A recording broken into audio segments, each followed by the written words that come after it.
Assalamualaikum warahmatullahi wabarakatuh. Ketemu lagi kita dengan Tuk Wan Channel. Masya Allah, alhamdulillahirrabbilalamin.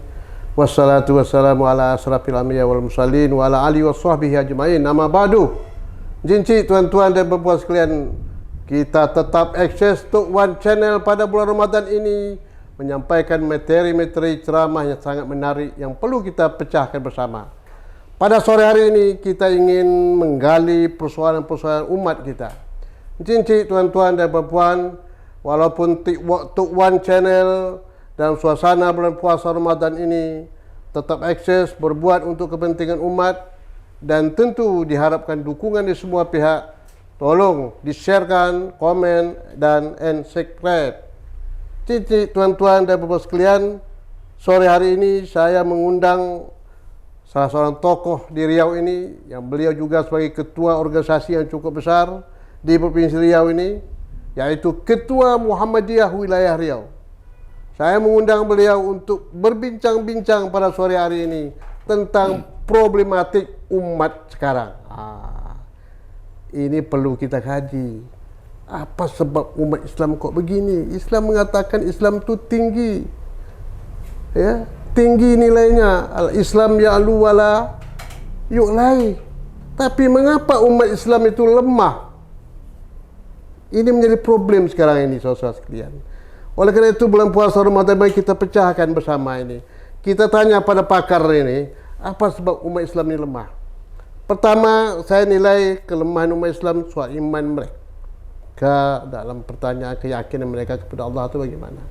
Kemudian bagaimana mereka menjalankan ajaran Islam yang sempurna. Kemudian bagaimana kehidupan sosial masyarakat kita, ekonomi kita. Kita boleh dikatakan umat Islam itu sangat tertinggal. Sejalannya itulah kita lihat sekarang kondisi politik juga umat Islam masih lemah sekali.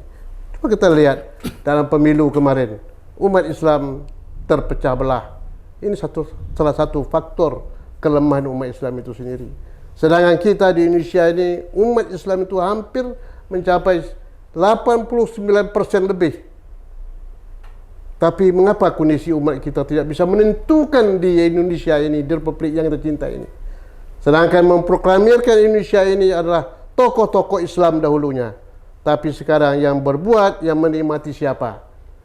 Sejalan itulah pada sore ini kita berbincang dengan Dr. Henry Sayuti. Saya undang beliau. Assalamualaikum warahmatullahi wabarakatuh. Waalaikumsalam warahmatullahi wabarakatuh. Bagaimana Pak Henry Sayuti? Alhamdulillah sehat. Sehat ya? Puasa tapi tetap semangat. Tetap semangat.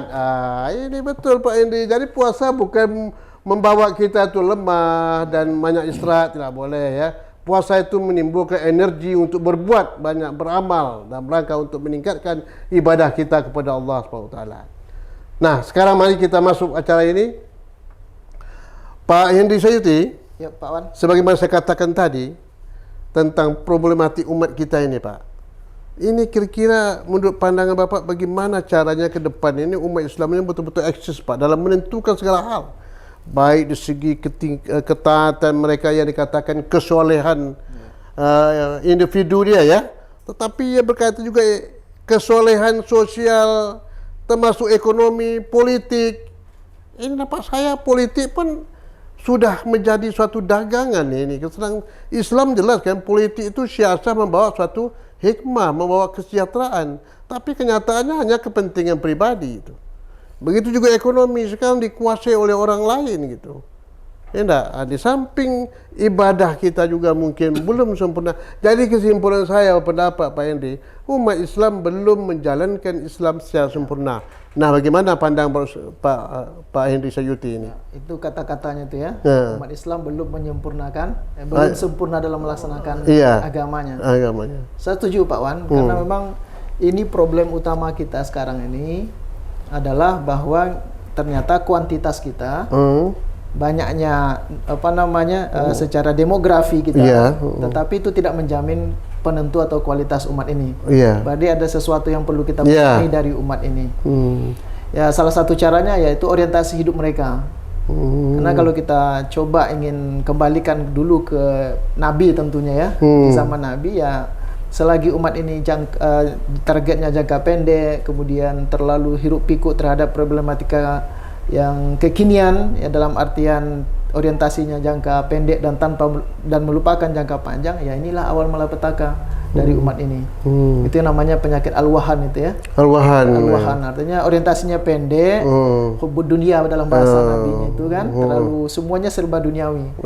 Bahkan yang kita takutkan Pak Wan, seakan-akan bukan hanya persoalan mereka beraktivitas atau program-program duniawi, bahkan program agama pun sekalipun sebetulnya tujuannya adalah duniawi. Ini yang paling berbahaya itu. Kan ini yang terjadi sekarang ini kan. Jadi ya saya setuju Pak Wan bahwa umat ini perlu kembali kita rekayasa dalam arti positif lah, perlu kita kembalikan umat ini ke jalan. Jadi artinya sekarang tuh yang perlu dilakukan suatu perubahan ke depan, paradigma berpikir umat Islam itu harus berubah ya. Cuma sekarang begini Pak, yang saya herankan itu, kalau dari segi sekarang pengamalan ibadah ya, di sholat misalnya, itu cukup ya. Masjid-masjid penuh kadang-kadang ya, apalagi sholat tarawih, sholat Idul Fitri, kan ramai kan begitu ya. Begitu juga ceramah-ceramah agama, apalagi oleh mubalih kondang kita yang cukup kenal ya, cukup ramai. Tetapi hasilnya itu tidak nampak dalam perbuatan sikap umat itu sendiri dalam kehidupan masyarakat ini. Ini heran saya tuh. Apakah mereka hanya kepuasan dalam segi ceramah saja, tapi implementasi nilai-nilai itu tidak mereka jalankan itu. Jadi kesalahan pribadi itu kan harus berlanjut kepada kesalahan sosial yang Pak Wan sebut tadi ya. Kita juga merasa nih Pak Wan, akhir-akhir ini kebangkitan umat itu seakan-akan sudah mulai terasa. Tetapi kebangkitan ini baru pada tahap kesadaran individu.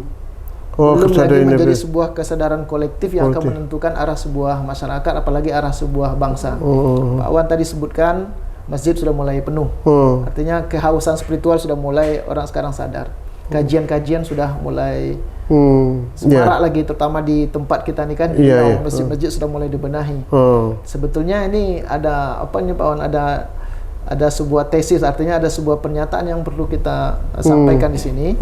Kenapa umat ini sekarang bergerak secara kultural ke masjid dan sebagainya, itu tidak terlepas dari bahwa secara struktural umat ini mengalami penyempitan ruang di negara ini oleh beberapa kebijakan-kebijakan yang mempersempit wilayah-wilayah keumatan. Katakanlah aspirasi yang Pak Wan sebut tadi, Islam kan itu. Sehingga umat ini mencari jalan lain, jalan tersendiri, yaitu ketika strukturnya partisipasi politik umat tidak lagi terakomodir oleh negara, maka umat ini bergerak kepada wilayah kultural. Sehingga ya mereka pengajian ke masjid dan sebagainya. Itu. Jadi merupakan pelarian ya. Termasuk pelarian atau semacam inilah sebagai untuk menyimbangkan. Karena aspirasi umat ini kan nggak bisa bergerak di ruang publik. Artinya di ruang publik kan aspirasi Islam ini semakin menyempit. Kalau kita mau jujur ya, akhir-akhir ini ya kan Islamic movement, gerakan-gerakan Islam ya agak kurang bergembira di artinya mereka tidak mau terbuka ya di dalam menyampaikan saya Islam atau saya, apalagi masuk dalam gerakan Islam gitu kan. Apalagi ada beberapa polisi negara yang ini yang perlu diperbaiki antara Islam dengan negara kan gitu. Sehingga umat Islam ya tetap mencari ruangnya sendiri ya, terutama di masjid-masjid. Nah, sebetulnya ini bagus kalau seandainya orientasi ke depannya itu dikelola dengan baik, bukan lagi kesalahan pribadi. Karena begini Pak Wan, penuh pun masjid ya, orang pun banyak sudah memperbaiki ibadah-ibadah pribadinya, kalau wilayah publik tidak tersentuh orang lain tidak akan. Jadi wibawa Islam itu belum cukup ini dirasakan. Dan ini rasa saya bagi pihak yang sekuler, yang pemahaman sekuler, menguntungkan mereka ini. Jadi Islam itu cukup ibadah saja di masjid, sholat berjemaah, ramaikan masjid, tapi jangan menyentuh persoalan politik, persoalan ekonomi. Padahal masalah kita nih sekarang terus terang saya bingung nih, masalah kita ini masalah politik atau ekonomi gitu. Karena kedua-duanya saling berkaitan ini. Ya tadi Pak Wan singgung ada transaksi lah. Begitu dalam pemilu, dalam kehidupan sehari-hari, dalam proses election kan, dalam proses pemilu, betapa mudahnya menjual aspirasi, menjual idealisme katakanlah seperti itu dengan hal yang bersifat duniawi. Jadi saya kira demokrasi kita ini tidak akan berjalan dengan baik sepanjang ekonomi kita tidak bagus. Nah, karena itu saya kira sistem ekonomi Islam, bagaimana Islam ini kuat secara ekonomi ini perlu kita kembangkan lagi. Baru setelah itu baru secara politik. Ya sekarang kan kita kan dasar di ekonomi, orang-orang ekonomi kan pengamat kan udah tahu betul. Kita ini hampir tidak ada produk kita yang bisa kita andalkan. Jadi kita jadi konsumen saja ya? Konsumen, pemakai, dan pengguna gitu ya. Kita tidak bisa menentukan. Padahal kalau kita mau kalau kita mau sadari, ternyata dalam sejarah panjang umat Islam itu aspirasi ekonomi ajaran-ajaran ekonomi ini betul-betul menguatkan. Umat ini kalau mandiri secara ekonomi, maka secara aspirasi politik itu bisa apa ya? Bisa punya apa mereka ya, punya bargaining ya. Ini persoalan-persoalan kita sekarang kan. Maka dari masjid, dari kebangkitan kultural ini tentu kita harapkan masuk secara bertahap ke wilayah-wilayah yang lebih substansial gitu ya, kepada sosial dan lain sebagainya gitu. Nah, ini saya melihat gini Ustadz, para penceramah kita, para dakwah kita, para mubalik kita juga memberikan ceramah itu nampaknya lebih banyak orientasi kepada fikih yang berkaitan masalah pribadi dan akhirat, surga, pahala. Tidak juga mengarahkan kepada tadi itu kebangkitan Islam, ekonomi, politik. Kata Pak Henry tadi, orang lebih senang itu mendengar ceramah agama yang sejuk gitu kan ya. Tapi tidak menyentuh persoalan misalnya bagaimana hak dan kewajiban seorang warga negara ya terhadap negara dan bangsanya. Kan berkaitan masalah politik loh. Tapi itu tak singgung-singgung. Saya melihat dalam pemilu kemarin itu, boleh dikatakan tidak ada mubalik kita yang sangat sedikit sekali menyinggung persoalan bagaimana kewajiban kita memilih pemimpin. Ya, karena yang tadi itu berapa waktu terakhir kalau kita mau jujur ada terjadi penyempitan ruang publik umat Islam. Kemudian konsep-konsep yang keluar dari tokoh Islam, katakanlah penceramah, itu harus konsep-konsep yang teduh, menyejukkan. Itu bagus sekali. Tetapi ada hal yang lebih substansial sebetulnya apa yang sedang terjadi pada situasi sekarang. Sehingga ceramah itu bukan lagi orientasi pada normatif, tetapi pada aspek bagaimana sebetulnya keadaan terkini umat ini yang perlu dibela, apa saja yang perlu digerakkan dari umat ini gitu ya. Ini yang agak kurang Pak Wan, karena memang ada risikonya. Kalau kita bicara tentang kematian, mohon maaf, bicara tentang lurusnya ini ibadah kita, ya nggak ada risiko dan siapapun nggak akan marah.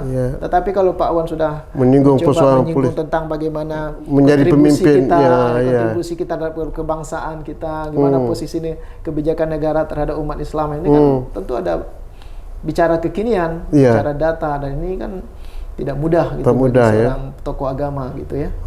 Apalagi konsekuensinya nanti ya kebijakan yang kadang-kadang ya justru muncul stigma ketika umat Islam atau tokoh membuka cakrawala tentang keumatan. Nah, itu jangan-jangan nih awas nih Ustadz ini berbahaya, ini tokoh ini perlu diwaspadai. Jadi kembali Ustadz, kalau begitu saya berpandangan ini tauhid umat ini harus dipertanya. Tauhid ini kuncinya. Karena keyakinan hidup kita kan bersandar kepada Allah ini. Kalau kita kaitan kalau bicara ini nanti takut kita jabatan, takut rezeki, ini sudah tidak benar lagi. Ini yang perlu didalami kan, implementasi tauhid dalam kehidupan nyata. Maka dulu ada tokoh-tokoh kita membuat tauhid sosial.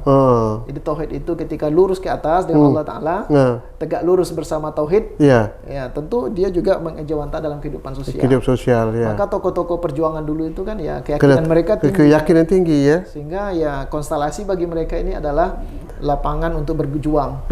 Konstelasi sosial itu bagi mereka adalah medan untuk berjuang. Kalau sekarang seakan-akan kita dibawa kepada hal yang bersifat spiritual, tetapi tidak masuk pada wilayah. Jadi semangat perjuangan tak ada ya. Jadi api Islam itu tidak apa? Api Islam yang seperti disampaikan tokoh-tokoh dahulu Ahmad Amin itu ya, tidak ada lagi. Duhal Islam. Dah padam api itu ya. Padam gitu ya. Ini kondisinya karena situasinya sudah berubah Pak Wan. Apalagi yang kita hadapi sekarang kan generasi kita secara demografis ini kan milenial dan Gen Z, anak-anak muda yang mohon maaf ya mereka tidak terlalu tertarik dengan hal yang bersifat ideologis, yang bersifat abstrak gitu kan. Mereka lebih pada kehidupan nyata dan yang apa persoalan yang mereka hadapi. Ya. Nah ini kan tantangan sendiri bagi kita umat Islam ini. Gimana cara menghadapi orang yang mohon maaf tidak terlalu peduli dengan situasi umatannya. Nah, itu yang masalah. Jadi mereka ditelan oleh perkembangan zaman yang sifatnya tadi itu, yang pragmatis jadinya. Ya, pragmatis. Ya, praktis juga. Praktis. Ya. Yang bagaimana dia melihat kenyataan yang ada saja, yang menguntungkan dia gitu, Pak. Ya. Nah, ini kalau begitu caranya tentu harus para tokoh kita atau para ustadz mubalik kita harus merubah orientasi lagi materi-materi dakwah, berorientasi bagaimana mengelola masyarakat ini ke depan kan. Ya kita arahkan juga lah kepada hal yang sedang dihadapi, masalah ekonomi, masalah politik gitu ya, masalah struktur bernegara. Karena memang ini akibat dari sekularisme dahulu, sehingga ketika ada bicara-bicara mengenai politik, nada-nada kekuasaan di masjid, ini dianggap urusan agama kan gitu. Padahal ya dari dulu ya ini, antara Islam dengan agama itu, antara agama dengan kekuasaan itu, kepemimpinan politik itu kan ya tak bisa disatukan. Dan ini kan kemarin kan waktu menjelang pemilu kan banyaknya berkembang isu-isu politik identitas. Ini kan akibat ini juga ya kan. Jadi tidak boleh kita tuh menonjol sebagai seorang politisi Islam yang ingin memperjuangkan politik Islam, itu tak dibenarkan karena itu jaga identitas. Iya, sebetulnya politik tanpa identitas itu kan tidak ada artinya. Politik apa namanya itu identitas? Itu ya menjual agama, menjual masjid untuk suara secara langsung itu nggak boleh. Tetapi memberikan kesadaran umat ya bahwa saya berjuang, saya memiliki pilihan tertentu, ini karena saya sebagai seorang Muslim, itu boleh. Masa seorang Muslim tidak boleh membawa keyakinannya dalam menentukan pilihan politik? Iya. Ini kan aneh sudah sesuai dengan Islam ya. Iya, aneh. Karena Islam itu kan agamanya kan sangat sangat universal ya. Tidak hanya sekedar menyangkut ibadah ubudiyah madah saja ya. Yang sifatnya pada Allah saja, tapi juga kaitan dengan ghairul madah yang berkaitan masa sosial, politik, ekonomi kan itu kan. Dan Islam itu bukan satu pandangan kita hanya pandangan sempit, tapi pandangan luas. Dan mungkin Pak Seyuti dalam pemahaman dakwah selama ini mungkin ini perlu dikaji balik, Pak. Masjid-masjid itu kan kalau saya berpendapat merupakan basis pembinaan umat sebetulnya kalau itu dilakukan. Rasulullah kan dulu dari masjid kan. Para pejuang-pejuang kita dulu lagi masjid ya. Semangat perjuangan itu lagi masjid semua sekali kan. Betul, Pak. Enggak. Coba kita lihat perjuangan negara kita ini, republik kita ini. Orang-orang masjid semua sekali itu. Siapa itu Buya Hamka, siapa itu Buya Nasir, siapa itu kalau kita di kalangan Kasman Singanemejo, itu orang-orang dari masjid semua sekali itu. Orang yang terlatih, terdidik. Ada mereka itulah politisi-politisi yang bermain Indonesia. Sekarang coba lihat politisi kita. Ini mohon maaf saja. Politisi kita apakah itu orang lagi masjid? Kadang-kadang dia menampilkan dirinya ke kepentingan politik, datang ke masjid, tetapi nilai-nilai kemasjidan itu tak ada. Ini problem kita ya. Ini problem kan kita yang sedang kita hadapi. Jadi sebetulnya kan ada persoalannya. Apakah boleh mengkapitalisasi ideologi menjadi suara politik? Kan sebetulnya boleh.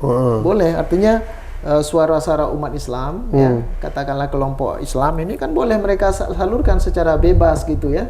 Tanpa ada upaya untuk menekan atau menggiring mereka ke satu tidak boleh ya. Apalagi dengan jangan-jangan yang disebut ini bukan politik identitas gitu kan.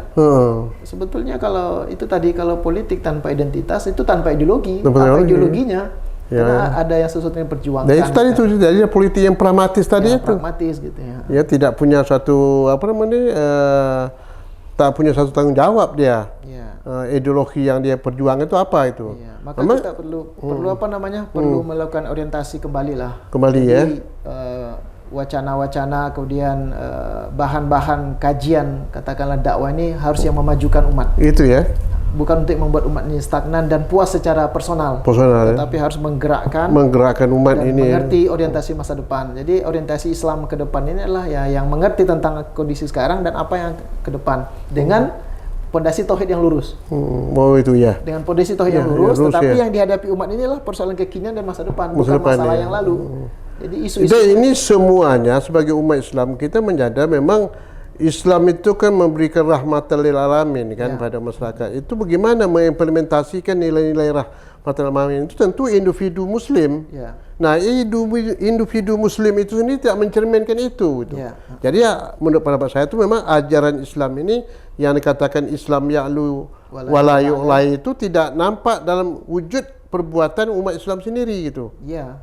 Ini problem ini. Problem ini ya. Makanya antara Islam yang bersifat normatif dengan Islam yang historis, artinya Islam yang kenyataan itu sangat berbeda. Ada gap.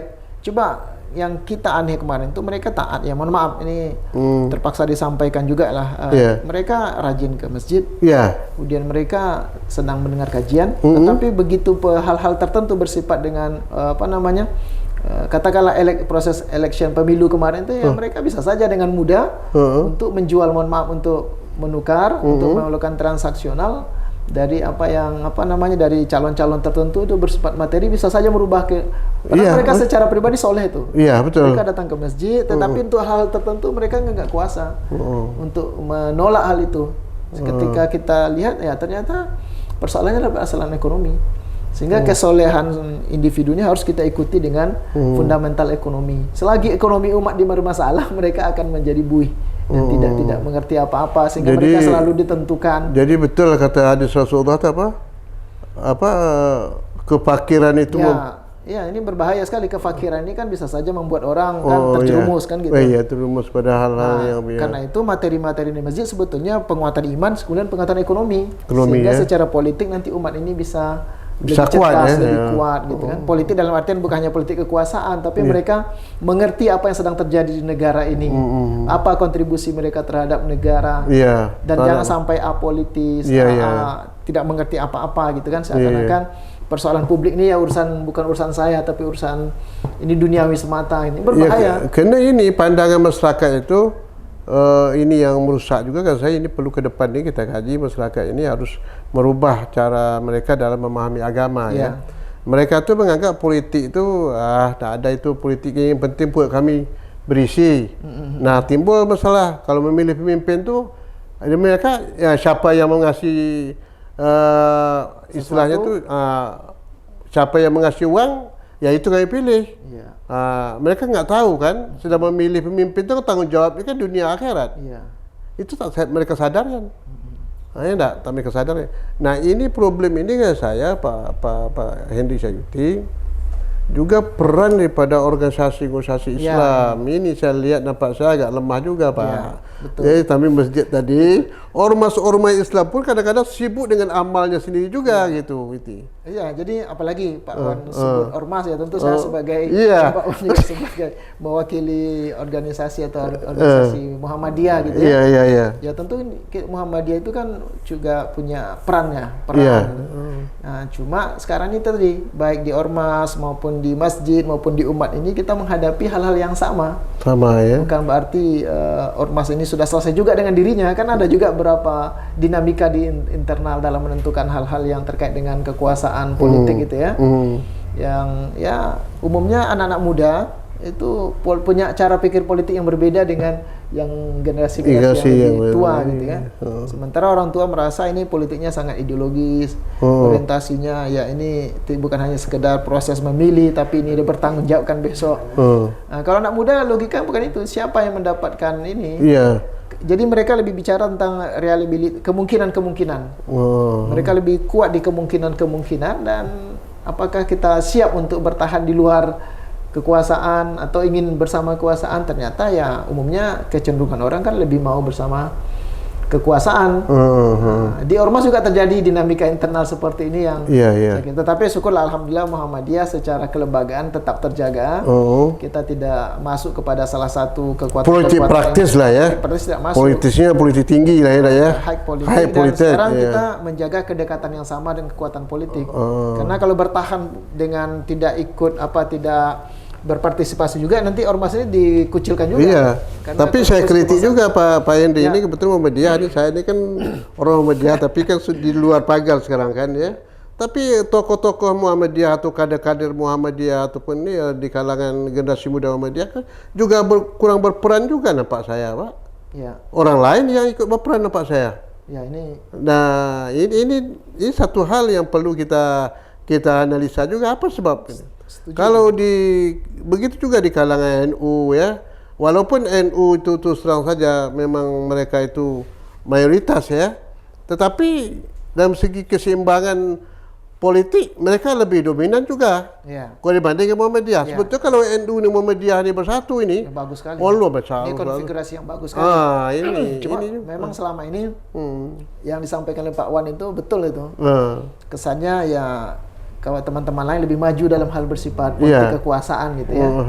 Ya karena Muhammadiyah itu dari awal menyatakan dirinya bagian dari ormas gitu ya. Tidak masuk kepada politik kekuasaan sehingga ya yang mereka urus itu ya kepentingan umat jangka panjang. Dan ya memang kelebihan sekaligus menjadi kelemahan kita juga, tidak terlalu serius berpartisipasi dalam hal yang bersifat jangka pendek politik kekuasaan gitu. Padahal ya kita sebetulnya harus berperan juga gitu kan. Yang kedua sekarang kita krisis tokoh ya, krisis individu yang betul-betul konsen terhadap katakanlah bagaimana masa depan bangsa ini. Kita sudah terkontaminasi oleh pemikiran ya kita hanya memajukan program masing-masing. Kalau ada hal yang lebih besar yang maslahatnya lebih kuat tentang kebangsaan ini ya kurang kita. Yang sekarang terbukti Pak, akibat daripada tadi itu cara berpikir tadi itu, yang sekarang berperan dalam negara kita ini kan bukan orang-orang yang punya latar belakang tadi itu. Tidak lagi. Sedangkan negara ini dulu saya katakan adalah orang-orang tokoh-tokoh agama ini yang lebih bergerak ke kemerdekaan ini. Tapi kenyataan sekarang yang menikmati kekuasaan di luar itu kan? Ya dalam bahasa mereka yang di garis tengah. Garis tengah kan? Garis tengah. Seperti dulu misalnya tokoh-tokoh Muhammadiyah punya peran besar dalam politik, dalam negara kan itu kan? Apakah menjadi menteri, menjadi jabatan ini, jabatan itu kan, dan dia bisa menengodai republik ini sehingga betul-betul mengantar pada bangsa tujuan pada kemerdekaan itu sendiri. Tapi sekarang kan sangat sedikit sekali gitu. Ya, muncul tokoh-tokoh baru terutama yang masuk di wilayah publik. Publik. Kita sadar itu Pak Wan. Jadi terutama di Muhammadiyah sekarang kan kalau dari segi kuantitas jumlah orang yang masuk ke ruang publik itu sangat-sangat sedikit gitu ya. Ini kita nggak tahu apakah karena kita fokus kepada mungkin Muhammadiyah lebih orientasi kepada amal dan masa depan umat sehingga politik kekuasaan ini kurang tapi orang lain yang berkuasa kan ini yang perlu juga menjadi catatan bagi kita. Maka kita satu sisi bersyukur juga anak-anak muda ini mau masuk di wilayah politik, tetapi mestinya tetap mengindahkan hal yang bersifat tadi nilai-nilai nilai-nilai yang begini saya lihat dulu lahirnya ormas kita ini kan untuk mempersiapkan kader bangsa. Kedahalan mendirikan Muhammadiyah kan tujuan itu. Bukan untuk Muhammadiyah saja. Bukan Muhammadiyah. Bagaimana melahirkan para pendidik yang terpelajar yang bisa nanti mengurus negara ini. Kan itu tujuannya. Betul. Begitu juga Kiai Haji Hasyim Asy'ari kan begitu juga. Sehingga dulu itu betul-betul organisasi ini dipersiapkan untuk itu sebagai salah satu penyemayan kader bangsa, kader perserikatan Muhammadiyah istilahnya, seperti tapi juga kader bangsa. Seperti lahir HMI, PMI kan basis pembinaan kader itu. Pembinaan kader. Tapi kenyataan sekarang di HMI Pak saya dah mulai kendor ini sekarang. Betul. Ini di masa pasir sekarang ini lahir adalah organisasi yang sifat sekularisasi. Dan kader-kader kita juga terlibat juga kadang-kadang ke sana gitu. Karena itu tadi, ya mohon maaf dari aspek yang menguntungkan lah kan. Yang menguntungkan tuh yang mana sekarang? Kalau bertahan di kanan nanti kering. Tapi kalau agak sedikit lentur, agak ke tengah itu ya biaya. Ini kembali tadi Pak. Pertanyakan tauhid mereka kemana? Ini yang rusak kita sekarang. Oke, Pak Hendy Suyuti, kita mungkin ada ini yang mendengar ini ingin menyampaikan pertanyaan atau masukan karena Tok Wan Channel ini banyak juga yang melihat dan mendengar ini audien kita yang mungkin ingin bertanya, dan kesempatan ini saya persilakan kepada saudara-saudara yang ada di sini untuk menyampaikan pertanyaan. Silakan, mungkin ada sini Pak Mundung, ini luar biasa nih, seorang pemerhati lingkungan. Silakan Pak Mundung. Assalamualaikum warahmatullahi wabarakatuh. Cukup segar nih diskusi kita hari ini, semangat karena problematika umat Islam hari ini memang sangat kompleks, sangat banyak.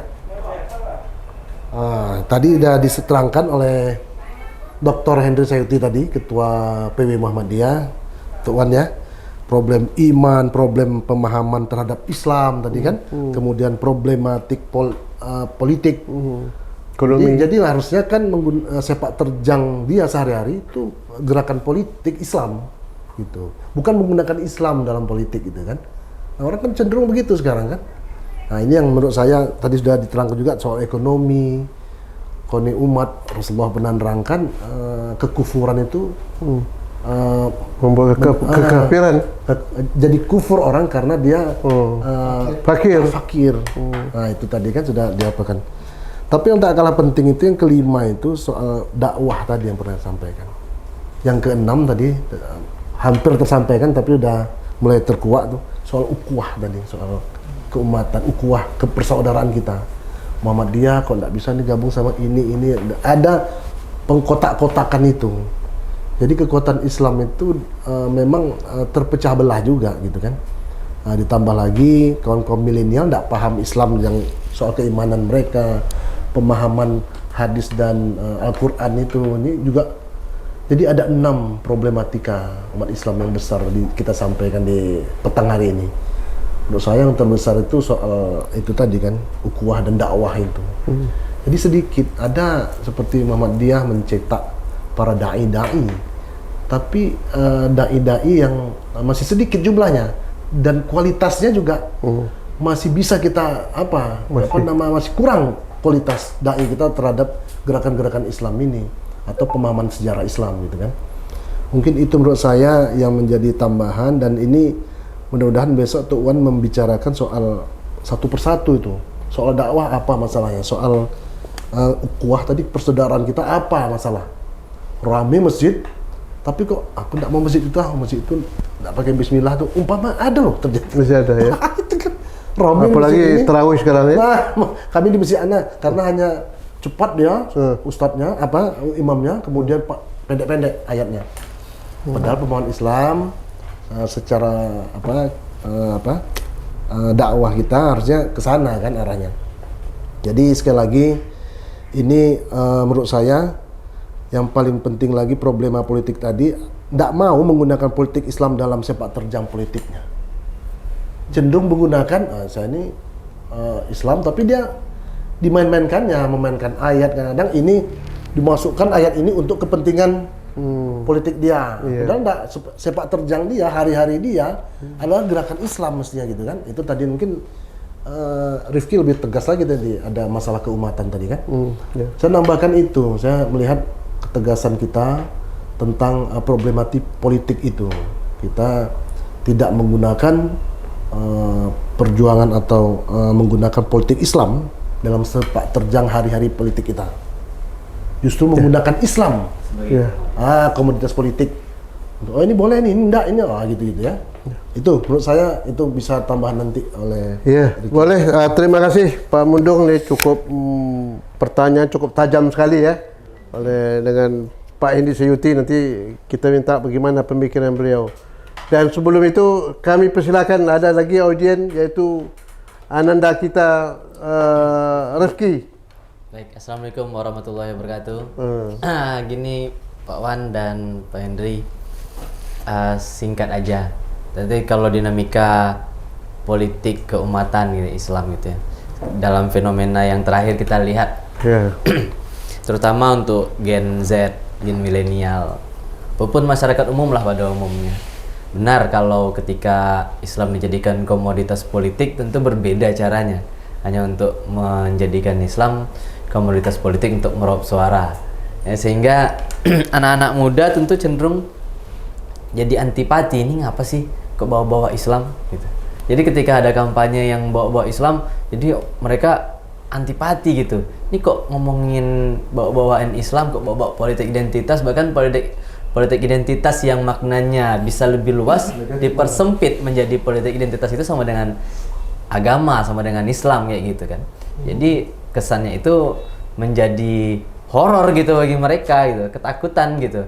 Jadi mereka justru nggak mau melihat pola-pola politik kampanye ketika pemilu, misal katakanlah yang membawa dengan Islam, alergi gitu. Nah ini bagaimana menyikapi hal ini gitu, Tuk Wan dan Pak Henry? Oke. Assalamualaikum. Terima kasih, luar biasa dari tanggapan pemikiran daripada audien ya, dari yang mendengar dalam podcast Tuk Wan Channel sore hari ini. Yang tadi disampaikan oleh Pak Mundung ini luar biasa. Pak Henry, dari pertanyaan Pak Mundung tadi itu, kalau saya nilai memang umat kita ini, umat Islam mayoritas ini, mereka tidak memahami secara komprehensif terhadap ajaran Islam itu. Yang dikatakan Allah dalam Al-Quran itu udkhulu fi salmi kafah, itu tidak menghayati itu, masuklah kami Islam itu. Artinya bukan hanya Islam itu dalam segi ibadah mahdah saja, solat, puasa, haji itu kan. Kalau haji ramai luar biasa, umrah ramai luar biasa, Ustaz.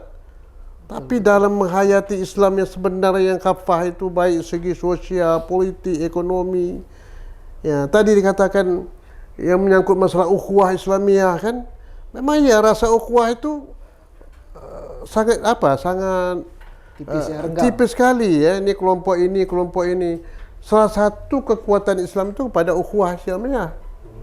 Jadi bagaimana kita memompa supaya ukhuwah Islamiyah ini betul-betul terwujud, Ustaz? Apa yang disampaikan oleh Pak Mundung tadi itu. Oke, baik. Ini semakin mau maghrib nih Pak Wan, semakin menarik. Ya, makin menarik. Semakin maghrib gitu ya. Oke, saya ingin coba memotret ini. Ada isu kemarin itu politik identitas. Sebetulnya ada dua hal yang perlu kita dudukkan, politik identitas dan identitas politik. Kalau politik tanpa identitas itu berbahaya karena itu murni kekuasaan gitu ya. Nah, cuma sekarang politik identitas ini ya direduksi maknanya ya menjadi politik agama tertentu gitu. Padahal semua politik itu kan punya punya identitasnya, karena politik tanpa identitas itu kan nggak mungkin akan terjadi, walaupun mereka akui pasti ada sebuah ideologi yang menggerakkan. Kalau identitas itu kan mencakup ideologi ya, yang mereka perjuangkan. Orang berpolitik itu tanpa ada hal yang diperjuangkan. Yang diperjuangkannya adalah mungkin identitasnya pragmatis. Ini tadi dia sekuler, macam-macam, sehingga ini membuat orang agak sedikit ketakutan dengan istilah identitas politik, sehingga itu tadi ketika membawa term-term yang berasal dari term agama dalam berpolitik, mereka gamang. Apalagi secara oleh elit ini dimanfaatkan betul ini, kecenderungan anak-anak muda seperti ini dimanfaatkan betul. Misalnya dengan memberikan pemahaman bahwa udah ini kan hanya kita gembira saja, ini proses hanya memilih kekuasaan, siapa mau menjadi apa, tidak usah dibawa-bawa ini apakah bertanggung jawab di akhirat atau bicara tentang ideologi, bicara tentang masa depan agama. Ya ini politik ya, politik saja, jangan bicara tentang masalah muatan-muatan agama. Agama ya. Jadi agama itu dipisahkan ya. Sangat dipisahkan. Dan ini persoalan kita, ini bukan persoalan apa, ini adalah hasil dari sebuah cara kita mengelola pendidikan. Pendidikan. Jadi, apa masalah utama itu dari cara muatan-muatan pendidikan kita selama ini, dan inilah hasilnya bahwa pendidikan kita lebih pada aspek pragmatis juga. Pragmatis juga ya. Bagaimana pendidikan itu tidak lagi membentuk karakter orang, tetapi lebih pada aspek bagaimana mengisi menyiapkan ilmu pengetahuan apa aja ya, menguasai ilmu saja ya. Gitu ya, tidak membangun karakter. Karena ini yang paling penting, sehingga karakter ini yang sekarang bermasalah. Ya. Dan karena itu seseorang yang sekarang boleh saja dia terpelajar, katakanlah mahasiswa, tetapi karakter sebagai seorang insan yang kamil, sebagai insan yang komprehensif, apalagi dikaitkan dengan memahami Islam secara utuh, itu ya tidak jauh apa ya? sekali. Jauh sekali. Jadi persoalannya pertama dari aspek materi dakwah kita tidak membangun Islam yang komprehensif. Yang kedua, isu-isu seperti ini dimanfaatkan oleh elit-elit kita juga untuk terus-menerus mendiskreditkan nilai-nilai yang berasal dari agama dibawa ke wilayah-wilayah politik itu.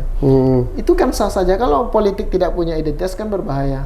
Tetapi yang tidak boleh itu ya menjual agama, menjual masjid, menjual agama untuk kepentingan politik. Secara praktis itu bukan hanya di Islam, dimanapun tidak boleh. Tetapi kenapa ketika Islam yang tokoh-tokoh tertentu yang mencoba mencerahkan umat Islam lalu dianggap politik identitas, padahal di tempat-tempat lain ya bisa saja tokoh-tokoh tertentu ya atas dasar agamanya, atas dasar identitas keagamaan juga menjatuhkan pilihan pada pilihan politik tertentu gitu. Ya inilah sekarang masyarakat anomali ya terjadi, yang masyarakatnya yang susah ya. Susah ditebak. Karena agama lain selain Islam juga mereka akan mempergunakan apa mereka juga ya. Ya boleh kan, diboleh dengan catatan tidak merusak sistem bernegara. Merusak sistem hukum. Kalau seandainya saya Islam lalu memilih orang Islam itu sah. Yang nggak boleh itu adalah memilih orang Islam dengan cara yang nggak benar. Melalui melanggar hukum, melalui dengan saling sogok menyogok ya, dengan money politik ya. Nggak boleh. Tapi kalau ideologinya itu normal. Di negara-negara maju pun semua orang, ada yang partai buruh, ada partai Republik, partai Demokrat, itu kan semuanya karena ada identitas tertentu yang mereka perjuangkan. Ada identitas dan cita-cita yang mereka ingin capai. Cita-cita yang ingin perjuangkan. Kalau persoalan ekonomi rata-rata sama kan untuk kesejahteraan. Tetapi bagaimana cara mewujudkan kesejahteraan dan apa tujuan kesejahteraan itu kan ada ideologi di situ. Nah, diskusi seperti ini kan nggak menarik bagi anak-anak muda ini dan terlalu rumit, terlalu abstrak gitu kan. Jadi zaman sekarang ini nampaknya zaman pragmatis gitu ya. Jadi tidak serba mudah karena kita dimudahkan oleh alat-alat teknologi ini. Sehingga orang tidak butuh hal yang bersifat deskripsi yang panjang, tetapi ya pendek-pendek tapi bisa mereka pahami. Nah, oleh karena itu Pak Henry Sayuti, kita harus mengikuti perkembangan ini. Ya, menyesuaikan perkembangan secara instrumental tapi tidak secara nilai. Kalau nilainya yang kita ubah ini berbahaya. Tapi pendekatannya bisa kita ubah. Yang pendekatannya boleh kita ubah, tetapi nilai yang diusung itu universal. Mungkin ke depan ini juga orientasi muballigh kita, ustaz-ustaz ceramah kita harus berubah juga. Pasti. Contohnya kemana saya coba buka di salah satu. Materi dakwahnya harus menggerakkan umat. Materi dakwah ini harus membuat orang maju ya. Membuat orang supaya bergerak sebagaimana Nabi dulu kan. Jadi jadi gini, perlu reorientasi atau reinterpretasi ayat-ayat yang disampaikan itu untuk membuat solusi masyarakat. Solusi kekinian apa yang dihadapi oleh masyarakat. Bicara sholat ya seharusnya dihubungkan dengan situasi kekinian. Bicara zakat apalagi situasi ekonomi sekarang, wakaf apalagi, haji bagaimana kaitannya itu ukhuwah Islam di mana orang tidak lagi ada sekat-sekat kelompok gitu kan. Jadi manifestasi daripada ibadah itu membawa dampak bagi kepentingan masyarakat. Agama itu harus merubah masyarakat, bukan hanya sebuah upaya untuk memenuhi kebutuhan internal secara spiritual, tapi betul-betul mengubah masyarakat dan membentuk sebuah tatanan sistem. Gitu ya. Ini kan berat lagi tatanan sistem, nanti kan macam-macam diskusinya nih kan. Jadi kalau gitu Pak Henry, sore hari ini luar biasa ini sebagai bahan masukan juga para dai juga ustaz-ustaz penceramah. Tidak bisa lagi orientasi ceramah kita tuh tekstual dalam hal memahami fikih saja. Ini halal, ini haram, bukan itu saja ya. Tapi bagaimana konteksnya dakwah kita itu membawa dampak bagi kehidupan perbaikan masyarakat kita ya ke depan. Perbaikan konseptualnya gimana? Ekonomi. Kalau sholat juga membawa. Ini sholat coba Pak Henry bayangkanlah ya. Dia sholat berjemaah. Itu berjemaah itu kadang-kadang rasa ukhuwahnya ada juga. Renggang. Kira keluar masjid. Padahal safnya lurus. Tapi bagaimana membangun saf di luar sholat itu nggak ada. Tiba keluar pintu masjid, masing-masing sudah individual. Kadang-kadang kita naik mobil pun mereka mau cepat, kita pun langgarin juga. Karena sendal kita di depan itu dia pijak juga. Ini nilai-nilai ini yang perlu kita gerakkan. Jadi di mana nilai-nilai Islam itu dalam kehidupan itu? Nilai orang dipijak. Dalam bahasa lain kan mengkontekstualisasikan Islam itu jangan hanya sekedar bersifat personal tadi, tapi harus masuk kepada ruang-ruang publik.